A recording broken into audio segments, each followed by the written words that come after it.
He hopes today will end the barrage of questions.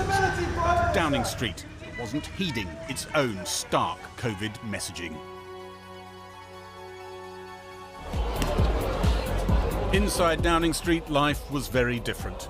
Sue Gray catalogues a series of late drunken nights while COVID laws banned the country from anything of the sort. There's new detail of a leaving do.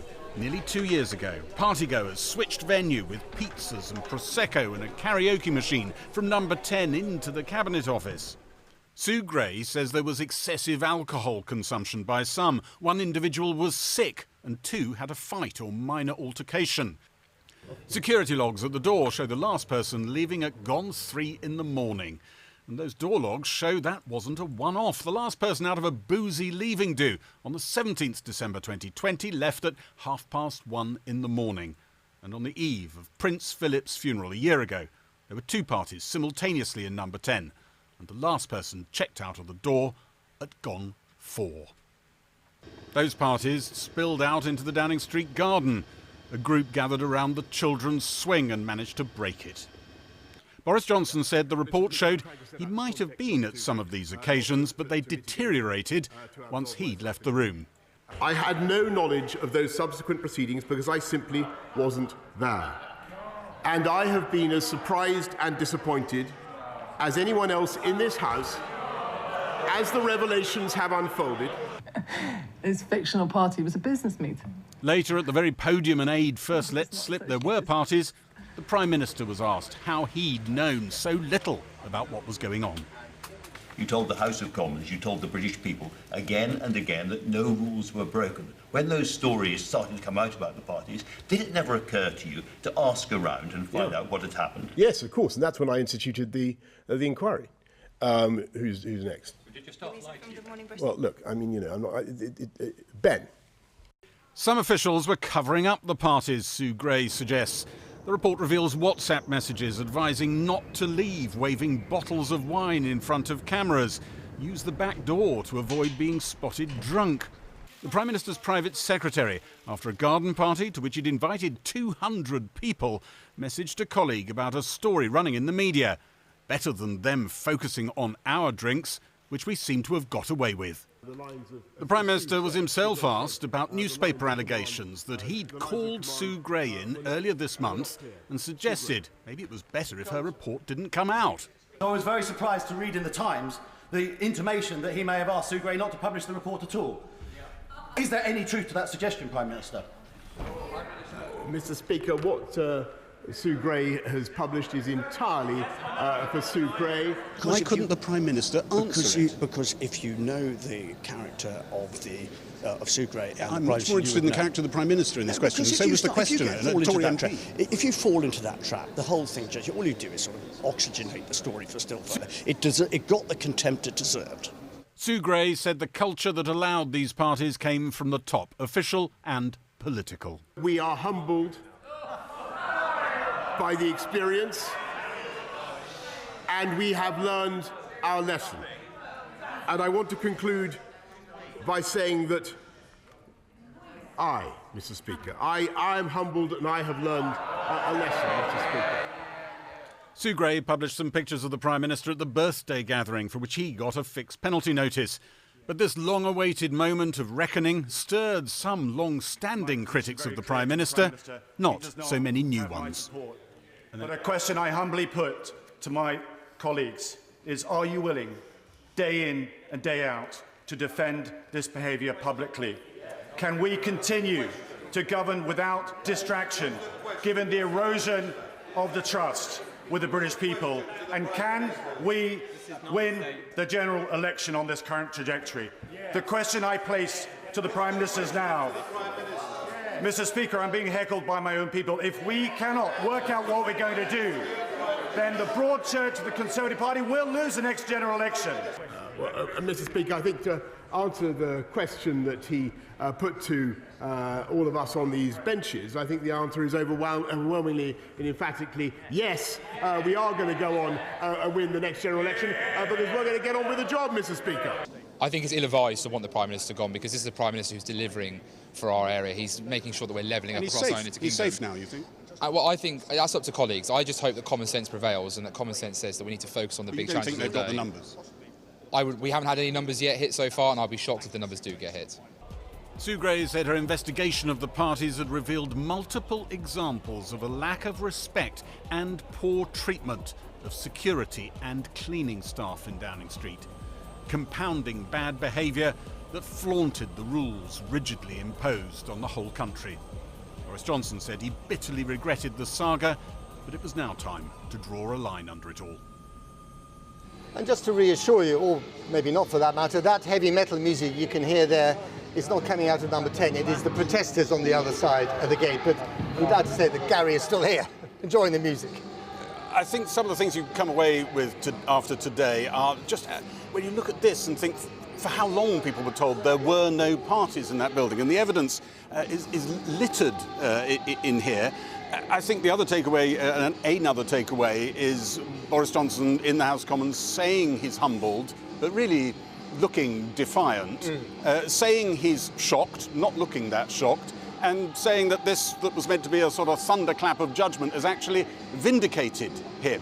And it doesn't look tonight as though we're going to get the 54 letters that would trigger a vote of no confidence. And if they did accidentally tilt into 54 when they didn't have the master plan ready for pulling together everyone, it really does look as though Boris Johnson would win it if it happened right now. Some of that is to do with fatigue amongst some people on his own back benches. And it doesn't mean this moment that Boris Johnson has, enormous unqualified support on his backbenches. I have to tell you, some of the people who've been coming out and speaking glowingly about him recently will say other things to you in private. He is not standing on the firmest of ground. But if you're Boris Johnson right now, you're just pretty glad you're standing. And you have to say, at the end of the day, a lot of that is due to the police.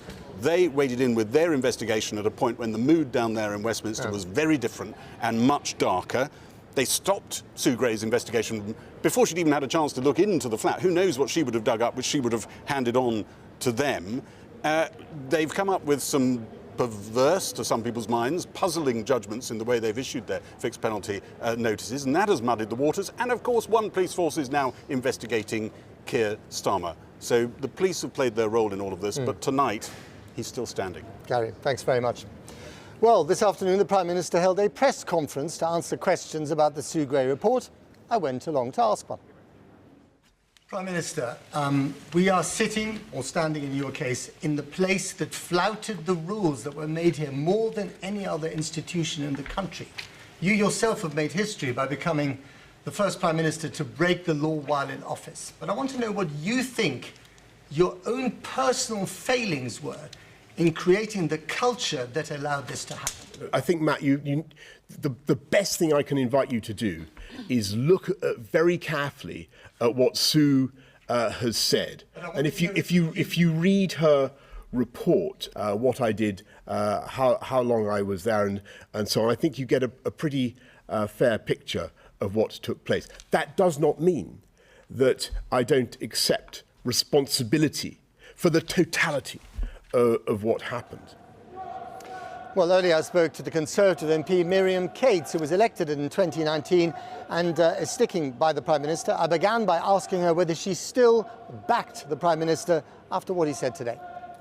Yes, I do. I think he's been very clear that he recognises the errors of judgment that were made in number 10 by staff and by himself. He's apologised for that. He's made some very significant changes in the way number 10 is run. And Sue Gray has recognised that. And so, yes, I accept those changes. But he broke the law. He's the first sitting Prime Minister to break the law while in office. Yes, the Met Police found that that birthday cake event broke the law. He was issued with a fixed penalty notice. He's admitted that. He's paid it.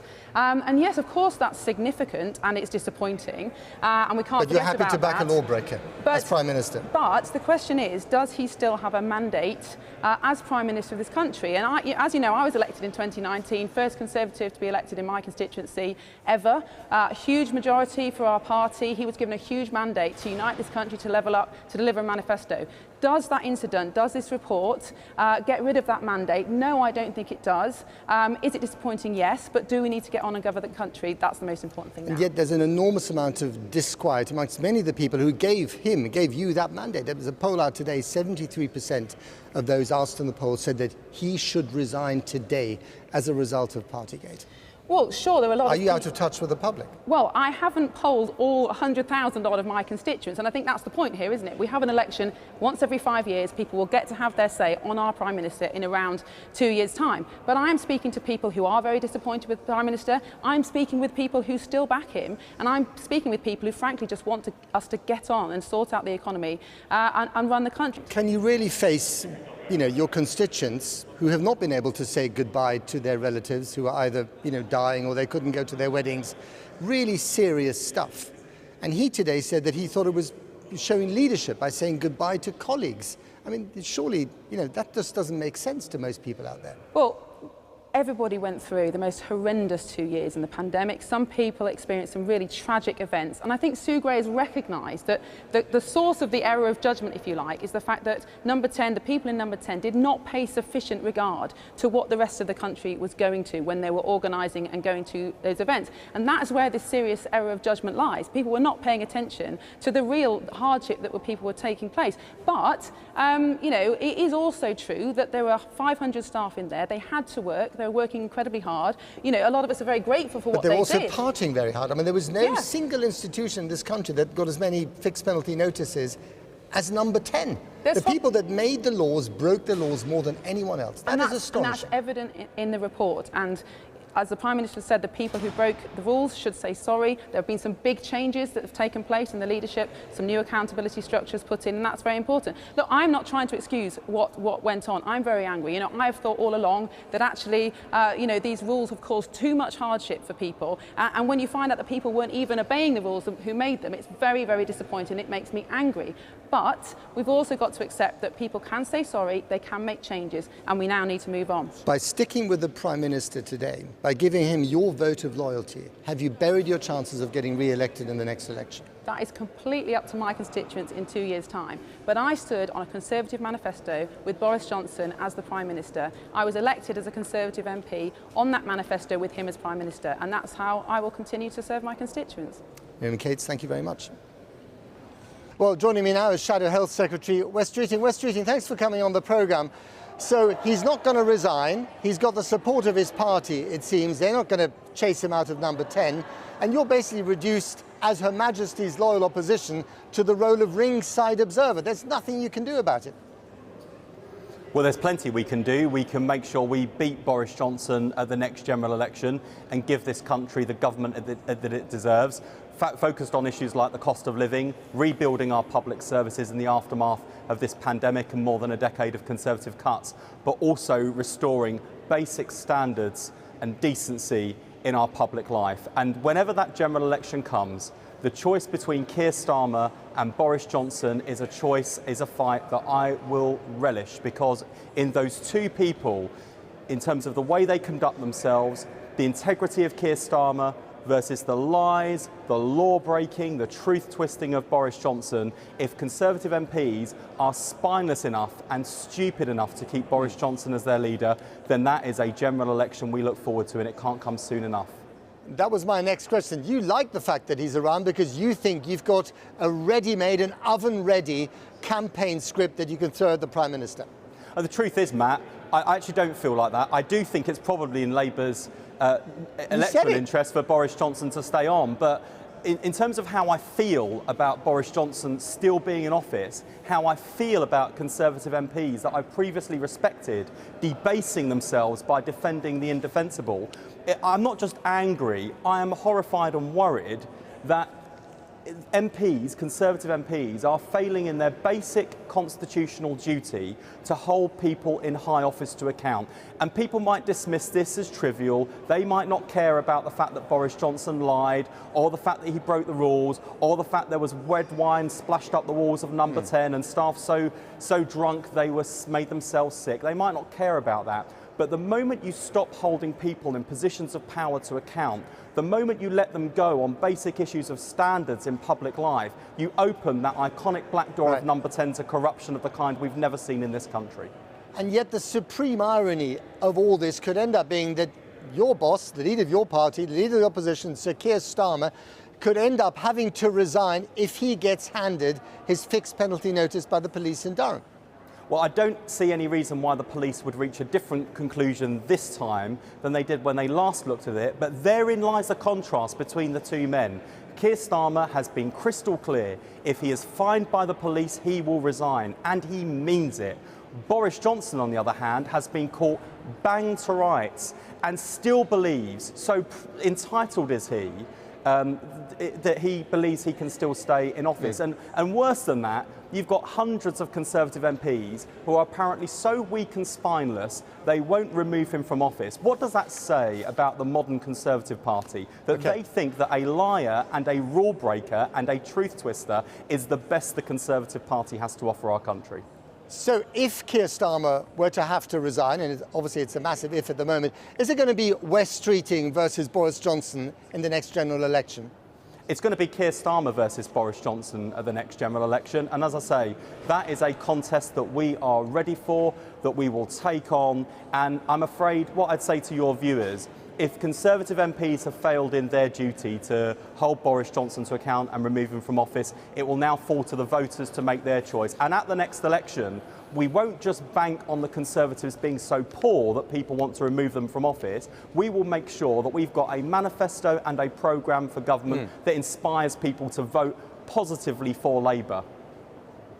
OK, West Streeting, thank you very much indeed there.